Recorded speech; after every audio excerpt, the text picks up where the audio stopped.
Is this mic on? Oh, it is. Hello! Quattro, number 4. Number 4, big man. What does that signify? I suppose the Beatles. We always talk about the Beatles, but every great band has had 4 in them, I think. Exactly. Well, the Jam, right enough. Well, the Stones had 5, didn't they? Aye, but yeah, okay, aye, Oasis, I suppose. Aye. So really, that was down to 1, but wasn't it? Aye. Do you know what I mean? But the majority 4. kind of a big band. It's a perfect number. It is. For a It band. is for the lead guitarist, bass guitarist, singer and the drummer. Don't really need anything else, do you? That's the glue that Or- holds everything together. Perfect duo. You never know. That's the melting pot, mate, as David Brent was. I think you've said that every podcast, haven't you? Oh, I think that's good. We need our hooks and our. I can't even think. I'm that tired, but yeah. That's right. It's a bit of a tired podcast for me anyway. So We've got nothing planned. no, this might not even see the light of day. We don't know. So this is podcast 4, and thanks for everybody tuning in to the previous 3. Oh, the feedback, that's been great. They were diabolical, right enough, but never mind. That's. Well, people are digging it, man, isn't they? That's the thing. Well, thanks for digging it. I don't know why. Dig the new breed. Aye. People are digging it. So it's absolutely fucking roasting as well, and Fucking sitting here sweating. I know, like, yeah, there's a lot of hair and fucking tattoos on show and stuff, but I can't begin to tell you how hot it is. So sweating like you're a fucking Bombay. you're gonna have to go with that. Oh, gusset's soaking. It is a buttery gusset. It's a moist gusset, isn't Buttery. it? It's not a nice place to be. The time it's moist, but the time it gets to about 5-6 o'clock, it becomes buttery. It's like a buttery gusset. Do you know what I mean? And that's when you know. That's a good name for a band. It is, buttery gusset. Yeah. Little buttery gusset. Aye. Coming soon, ladies and gentlemen. I bet it is. Buttery gusset. Aye, devil's finger. Oh, buttery gusset. I don't think. I love a buttery gusset. See, lying about. Jesus, I like doing that on a Sunday. See, just lying about, putting a curtain on, watching the football, just lying with a buttery gusset, man. Do you know what I mean? Just lying there, just like a fucking reader's wife. Do you ever make it an on button? Do you go and get clean? That's what I'm trying to ask. Depends if I've got to go. I'll get shivered in that. Do you know what I mean? But see, if I don't need to go, no. Nah, man, just let the funk grow. Smell my cheese. Is it? Aye. Sometimes say hi to custard, you want a wee smell. Oh dear. I don't really believe in like reincarnation, but I really wouldn't like to come back as a gusset. Nah, well, it depends. No, I don't know. Well, you're going to say it depends on who is. This is it. But what if it was somebody that was like, you know, really like beautiful in many ways, but not in certain ways? Well, would that matter? And this is it, the heavy duty fucking, the heavy duty gusset with like skin tags and all that, and fucking flies coming out it. Tag nuts and runnets. Imagine that. I was in Aldi earlier, and I wasn't thinking about that, but I was just, this woman. Why were you not thinking about that? This woman came out, right, and she sat in the motor, and I was like, oh man, that must be fucking howling in there, man, howling. She's one of the women that's fucking, you can tell right away by looking at her, she's one of the women that's fucking on all sorts of pip, because she's just a fat lazy bastard. Okay, do you know what I mean? But you could just, honestly, I could smell it. I was just like, it must be howling. Was that a vapour trail that she went to sit down? Snail trail. A snail. Oh, this might not see light of day. We could end up going down a bad path. This might not see light of day, this podcast. It's been a week. It really has. And this is podcast 4. I can't think of I'm so tired I can't even think of a hook line for it, so if anybody wants to chip in, then you know they can chip in, but I suppose it's kind of irrelevant because it'll be online before they can do that. Exactly. So anyway, that's how tired I am. The Fab4, it's got to be the Fab4. Call it that. We're calling it that. Fab4. See it, just like that, you know. Fucking like that, no bother. So we're not big on formats, as you know. We've not really been two of us have been quite busy, So we're not really very well prepared for this one, shock horror. Well, we're not prepared at all. We're not prepared at all. We've never been prepared, but fuck it, let's just go for it. We'll just sit in the motor for half an hour. So the format kind of starts, so Mr. Hipson, what is making you happy this week? Do you know what's making me happy? I had a wee kind of instant last night where I had Aaron it. And I had him, I got his bike, got him a Batman bike. He's only 4. I had him in still the park. learning to go it. Well, is he good? See, wait to hear this, right? So last night I was in the park with him and he had his wee stabilisers on. So he was kind of under that one where the stabilisers kind of a jam and he goes to put any acceleration on the bike. Aye. So I was kind of a... Is that a balance bike or is it No, just... it's a Batman bike, it's a wee kind of like the chain and that, it's not just... just... Got a chain and all that, aye. okay. So I kind of figured out that I could get the nuts off without a spanner with my... Aye, okay. And I was saying to him, do you fancy like, trying it without the stabilisers? He's only 4, you know what I mean? Yeah. And he was like, yeah, I'll try it. So the next time I'm kind of behind him, so I ended up, we were in Victoria Park and there's like there was just a wee kind of a loop bit that where we were at. He was kind of going run it for about 45 minutes. And obviously at each time just kind of a wee bit less and he's getting his balance and then he was away. Really? Aye, he was away, he was just brilliant. kind of around driving it himself and stuff like that, do you know what I mean? Oh, I was buzzing. Class. Oh, I was buzzing, well man. done, well done, Aaron. Aye, good well lad. done, mate. Well done. Top class behaviour. Is he going it then? That's him going it. That was him going it. Aye, and it was. He's actually got a new name though. At the end, he was like, "I want you to call me Biker." Okay. I was like, "Right, okay." So it's Biker mate. You've got to call me right, Biker mate. He'll regret that when he gets. He was 10 minutes into it. He couldn't even go it, and he's like, "Can I go in house?" And I was like, "No, you can't." But it was great watching him doing it. That's but great. You see the most, I was saying that to Kirsty this morning when I phoned her. The loveliest thing about it was last night we were kind of went to bed and there was kind of a line with him getting at my sleep. So it was kind of like you had a good day and stuff like that. Anyway, and he turned around and says, "Just want to say thank you for learning you to ride my bike." What a dude. I was sitting there like that, man. Oh, you wee dick, you're going to fucking make me great. Do you know what I mean? Life moments. Aye. You know. It was good, man, just to see him going, you're going now, is that one wee shaky way? And then the next thing he's just, and then he's like that. So I got a video, I'll show you. He was like, I want to take this hill. So I was like, I'm trying to explain to him, Aaron, your legs aren't strong enough to be doing hills, mate. No. And the next thing he, all the way along it, and got to the hill, he jumped up and pushed it up. Brilliant. So that's what's kind of making me happy. Brilliant. That's if that's, you know, that's a pretty good thing to make one happy. It is. Nothing. I get that, mate. Not a thing, so I think we're going to have to... Moving swiftly on. Moving swiftly on. That's my catchphrase from now anyway, you know. Say what you see, but I can't think of anything. I went out in the motor this morning, early doors, at 6 o'clock in the morning. Oh, really? And, like, obviously kept it at 70 71 and that was good fun. That was quite good because it was dead quiet, so like at 71 mile an hour it was tops.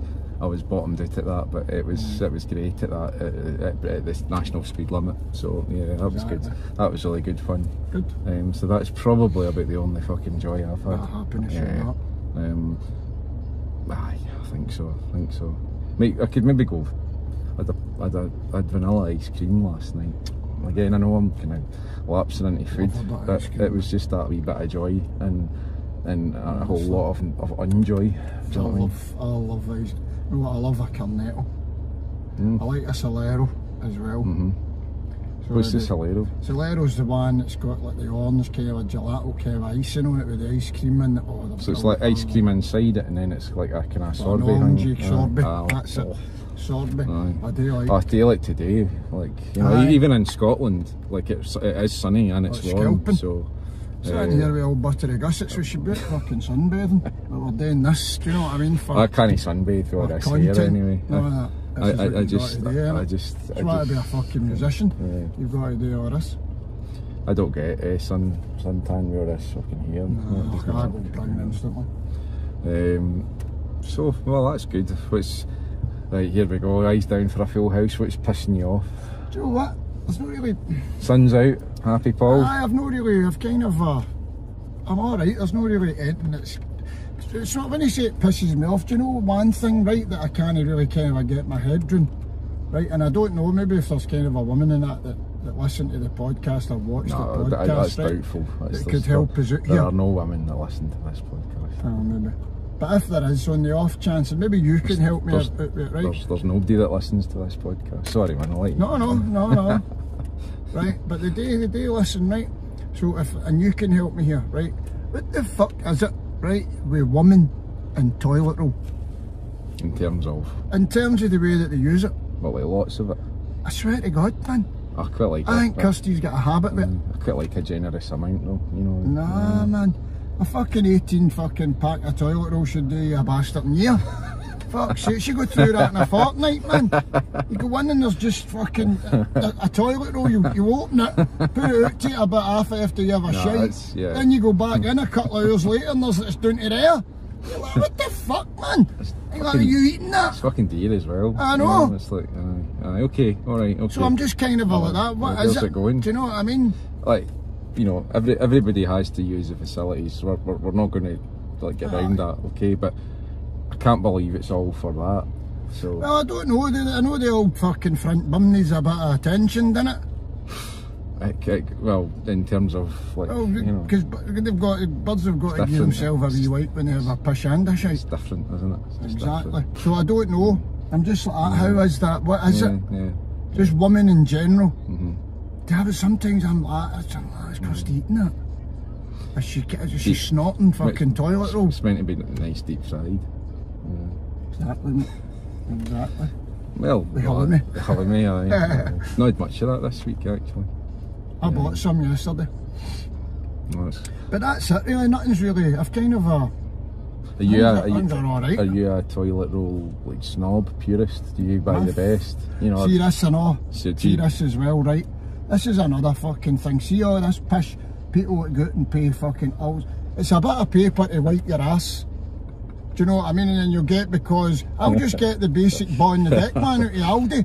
When you get fucking 18 fucking rolls for £2. You the fucking tracing paper or the half a milk bottle. It's alright. You know it's not like the fucking, see like that stuff you used to get in school. That's what I mean, the tracing. It's not that. No. Used to just fucking like paper. That stuff. Soft paper to wipe your ass. That stuff. See this like fucking ones with aloe vera and fucking wee fancy patterns. Gives a shit.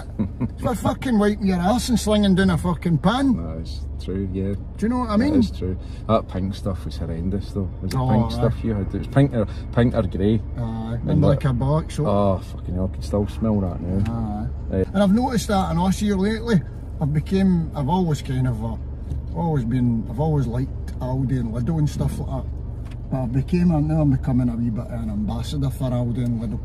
Do you know what I mean? You going for another like endorsement here as opposed to Greg's? Only listening to us. Bastards. That's why I've got water today. Aye, I've got nothing. Out of Aldi. The water's out of Aldi. It's a new podcast. The whole 3 people that fucking watch the podcast will come and buy something. New podcast, new sponsorship potentials. Knowing the cunts that watch this podcast will come into Aldi and start shoplifting. And that's what would probably happen. The cost of living shite hasn't hurt them. No. All their prices haven't went sky high. Yeah. Do you know what I mean? Oh, that's another thing. I came across this. I went into Kirsty's right last week and there was this wee bag of stuff on the kitchen worktop. I was like, fuck's that? I thought it was like dog food or something. Yeah, I was going to say.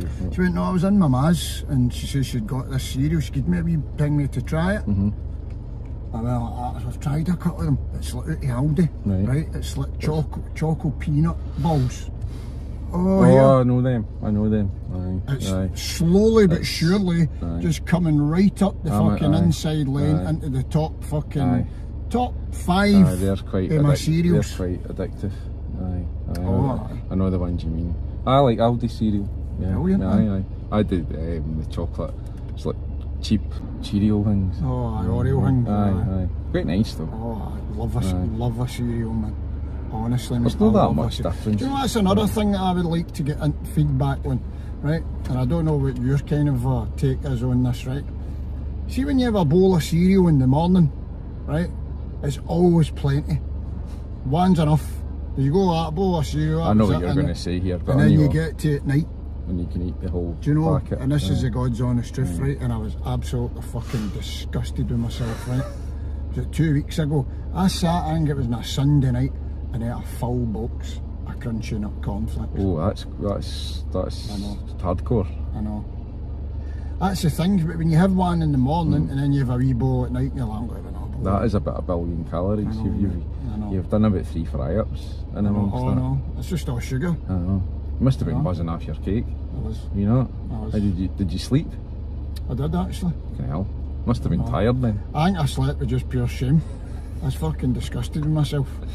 What would your top cereal be? Top cereal? Oh. I'm really fucking, although this is verging on fucking the most fucking boring chat ever, but I think I'm probably cornflakes or Rice Krispies, and I like a fucking sugary cereal as well. Frosties. They're too sweet. Oh, I love it. Loved it as a kid.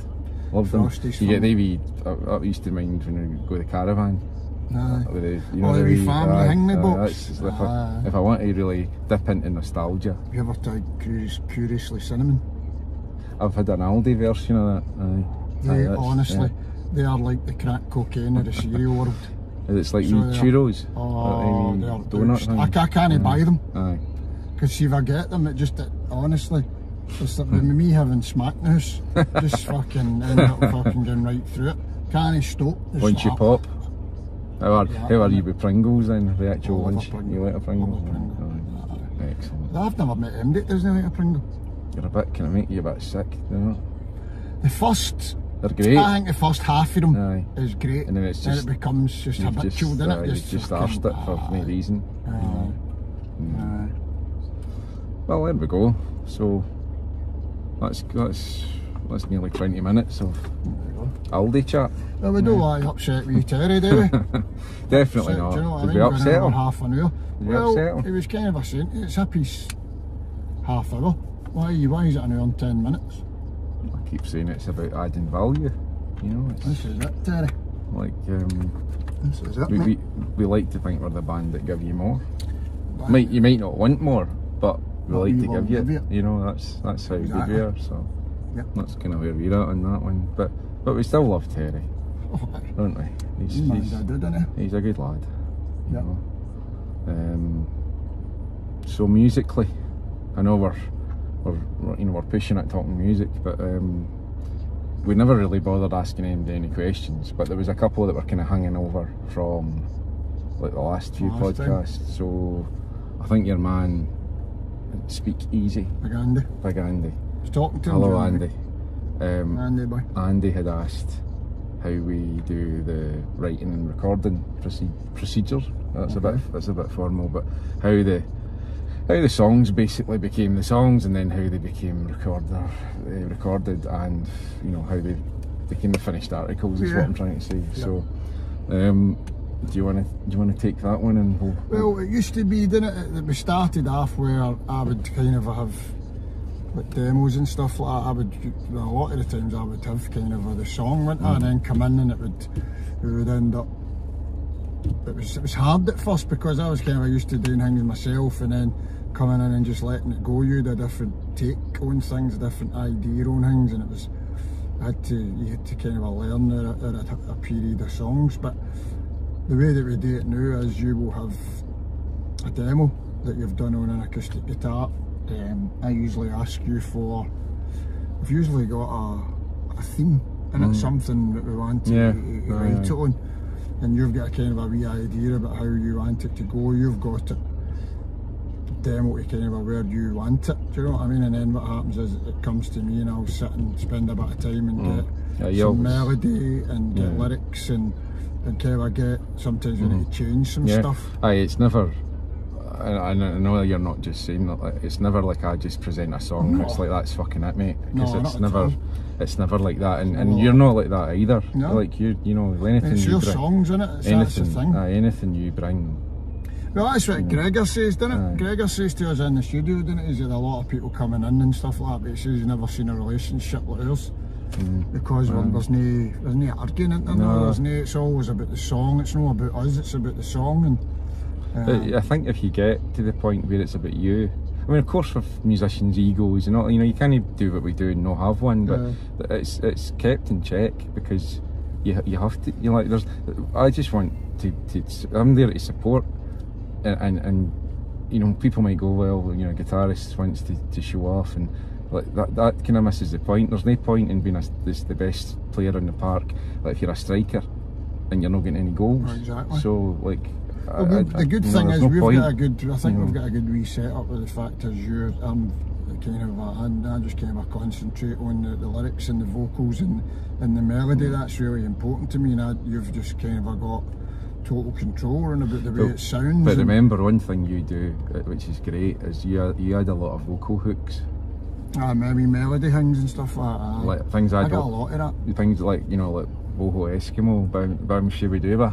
That's class. He did the backing vocal, backing vocals on Collateral, backing vocals on Waiting for Love. They were all your ideas and how to get them onto the final recording. Yeah. So there's a lot of, I'm not saying subtle, but there's a lot of things that you maybe not even recognise what you do. But it's vocally, it's your thing. It's like me talking about other guitar parts. Yeah. Do you know but that's the beauty of having a collaboration, because the reason that those kind of songs have got to kind of a good level and the sound at the way that they sound, I wouldn't be able to have that without you. Do you know what I mean? Because of what you bring musically. But likewise, you bring a certain amount musically, and I bring a certain amount melodically and vocally and stuff like that, and it's just. But nobody wants that melting pot again. But nobody wants to listen. Well, maybe people, some do, but nobody wants to listen to guitar instrumental. You know, like. But what I'm trying to say is my side of things is just as equally, like, you know, I can't have it without you. You know, I can't have. We're a team, big man. I can't have like just guitar wank. You know what I mean? Well, I try, but you know, you know, you've got to let you in somehow. You know? But it's really no. It's no kind of dictatorship by any. You know, it's like, I think it's the furthest away. It's furthest away from you know, that kind of. And the thing is, nothing gets mastered to be. No. To we're both in full agreement and I'm happy with. Well, that was case in point with even Waiting for Love, and I'm not just saying that because it's convenient with it being the last single, but Waiting for Love. No, you weren't happy with the mix, weren't you? No, and it was no one's fault, and I'm not. I don't want to be sounding like it was, but it was just like, you know, if anybody's into making records, it can also be made or broken by the mix, I think, as much as the performances of the parts and things like that, and nothing, like I say, nothing was wrong with that mix. It was just, you go in and you get an idea of how you want it to sound, and it can be different when that when mix wasn't raw enough for you. Aye, well, I don't think we're, you know, we're not really that kind of band. Like, I'm not saying it shouldn't be. I think we should go in and try and always make good professional mix. Aye, you know, Gregor's mix was great, but we managed to get the mix that everybody knows now, like, kind of nailed. And that was the three of us. That wasn't me, it wasn't you, it wasn't Gregor. And it was, you know, like, back in that day and sorted it, didn't you? Like, a couple of years. One aspect of making records or songs or whatever we've probably not touched on a lot, and you know, it's really important, is like the production. So, you know, we all have our input, but like our producers, it's very important. Aye, it's our producer's a guy called Gregor. Pink haired, but he's very important. Pink haired cunt. Yeah, pink haired cunt. But he's Gregor McPhee, G-Man. You probably heard us mention him. So the HQ Studios. We'll mention him again, and he's a very good lad, and he really knows his way. He knows his way around a knob. Sub-member, really, isn't he? Aye, and we've probably. Oh, he knows he's wearing a knob. We've probably not shouted for him as much as we should have recently, and it's not been through any problems. It's just we've not done that. So, like, podcast 4, let's give him a shout and say Gregor McPhee, G-Man at the HQ, top guy, top engineer, top musician. I mean, fucking hell, the guy as a musician alone has done loads and been all around the world. So even at that level alone, but he add in all his production stuff and all the studio stuff he's done, and DJing, fucking DJs and that, doesn't he? So, he does. So yeah, so chicken in a basket style. Big Gregor is the man, and that's where kind of. Big Andy was saying to me during the week, I was kind of saying to him about Greg and stuff, so I think he's got to get in touch with him because he's wrote some songs. He should do that, you know. Either you should get down and give him a hand, like kind of second co-producer. You should do that. who would want that? No, you should. You know. Well, says that, he needs some backing vocals in it. Yeah. But Gregor will sort him out with a good sound. He always does. Definitely. Even with us too, so. So basically that's, and then we go into the studio, didn't we? We sit and have a wee, I don't know what it is, but we have a wee magical kind of a half an hour where we kind of try and, the ideas that I've got and the lyrics that I've got and the melodies that I've got, we then need to kind of get it into the demo. Sometimes we need to change things to fit the phrasing of the lyrics and stuff like that. Yeah. And then the next time we've got it, and then that's it, right? Yeah. You put a guide vocal down, the rest is history, isn't it? Well, maybe not musical history, but my bit definitely takes history. half an hour, doesn't it? That's right. Just Always gets stuck. Usually. Just sit eating shite all day. Just listening to Genius getting laid down. Exactly. Don't know where in the next studio probably, aye. But aye, cool. You think that's answered the man? I think it is, aye. Well, let us know how he gets on. Let us know how you got on, Andy. Will do, Andy, bye, let us know. Let us hear your stuff if you want. Get it out. Aye. Hot your mutton. Aye, absolutely. I'm What sure it'll be great. Yep. So, are we going to give Terry his half an hour? Aye, because I'm fucking knackered, man. It's been some week. I know I keep saying it, but I need to get down the road myself. aye. So what you doing today then? Just to Go finish back, off. get the boys out, get a cooking on. Was it greasy gusset? No. I'll buttery gusset. Buttery gusset. There we are. Get a cooking on, and then I'm going to go to a wee meeting or something later. And well, Kirsty's away for the weekend again. Fucking Judith Chalmers. She's away. So I was going to say the youngsters won't know that, but the youngsters don't watch this shit anyway. So, this is true, mate. In terms of your meeting, so what kind of I go to meetings. Day? I go to meetings because I used to be a junkie. For the people out there. Just kind of leading you in on that one, just if you wanted I used to be a mad raving junkie, but totally abstinent now. Any mind altering chemicals for. Well, I'll be 16 years in September. Yeah, that's right. Yeah. 16 stretch, so I've had a wee bit of a journey. Congratulations. Thank you. Thank you. Absolutely. Thank you. There. Must have heard me.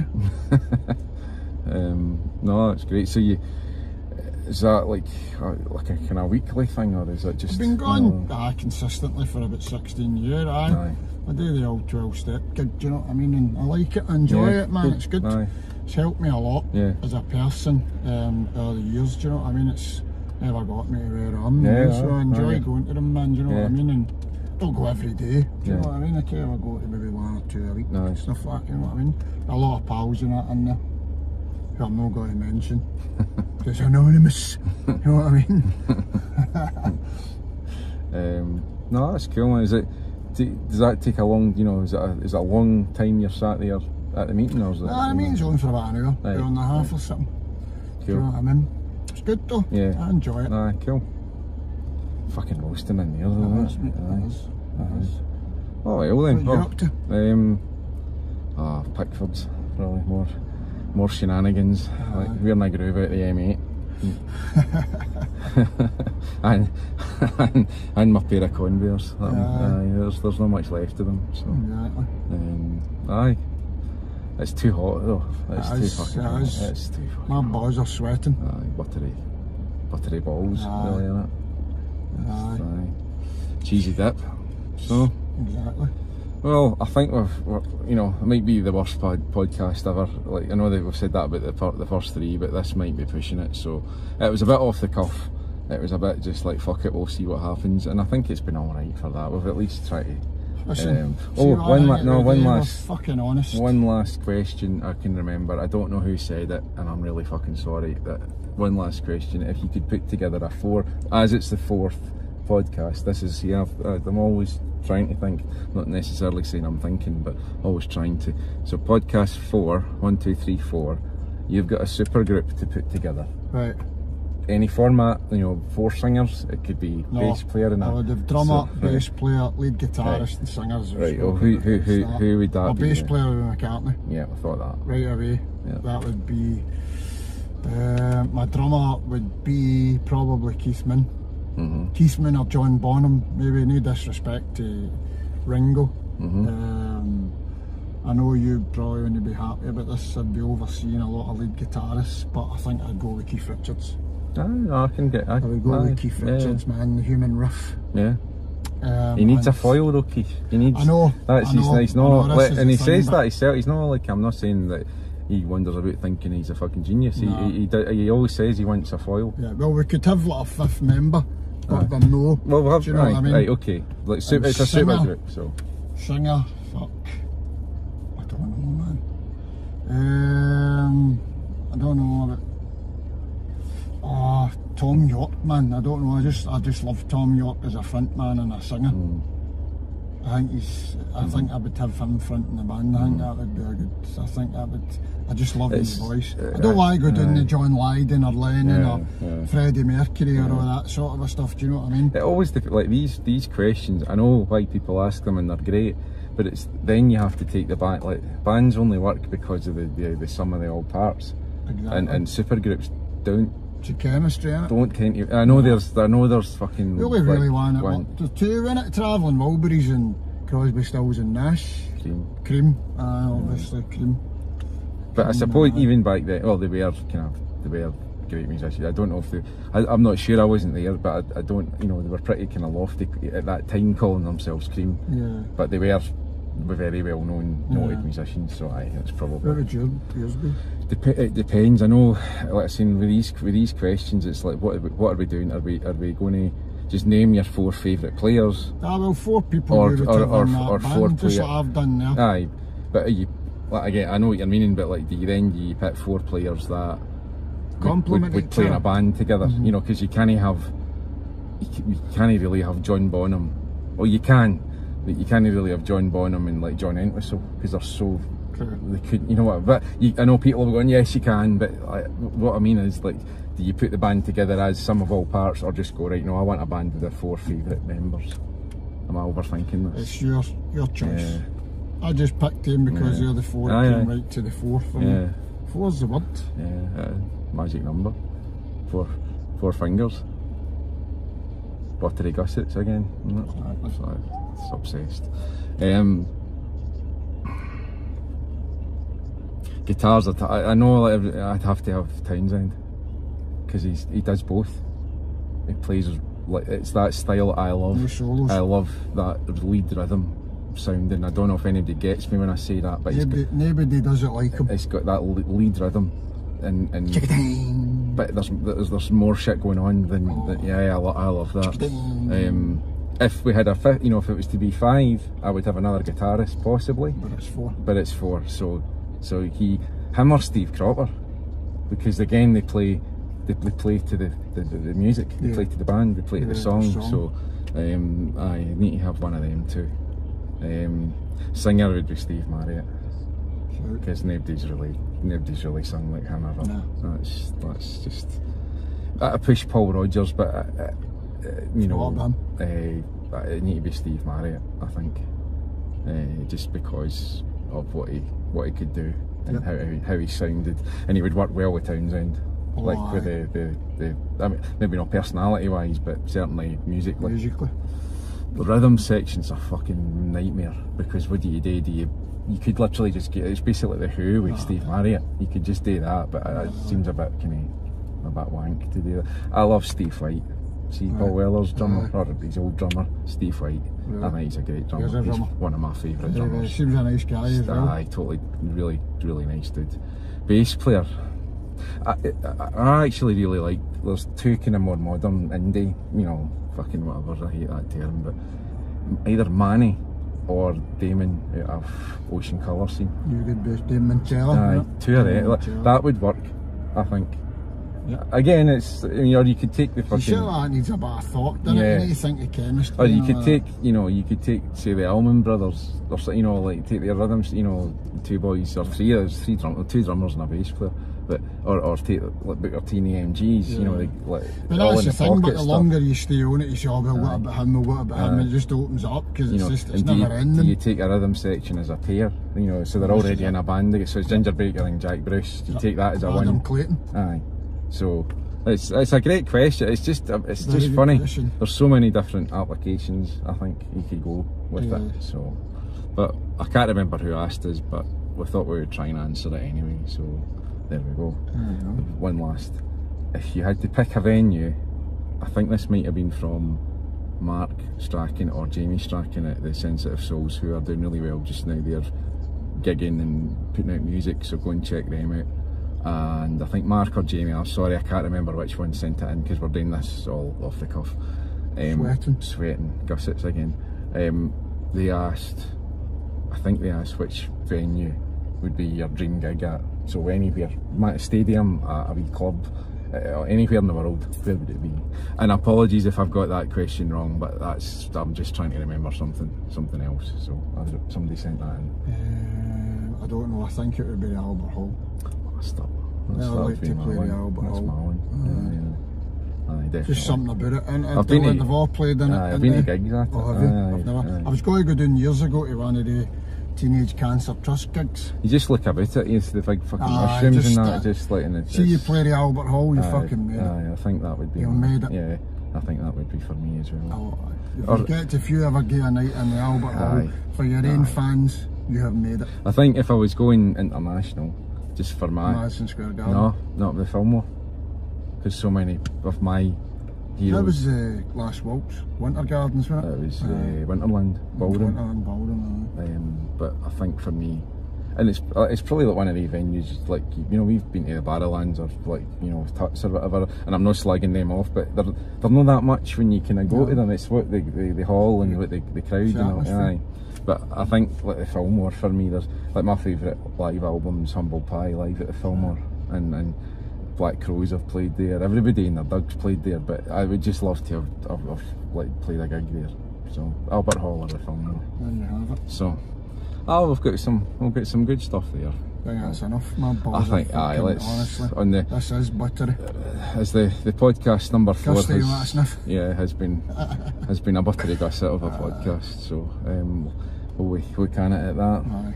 Right, any song titles that we get anything that to do with heat or what? Can't heat. Your songs. I can't think of any. My lyric memories are shit. So can't even remember. Yeah, but there's bound to be a lyric we've got we could use, but we're not going to do that. So it's fucking roasting and we're going. So peace out, onwards, and thanks for watching. Till we meet again. Bye.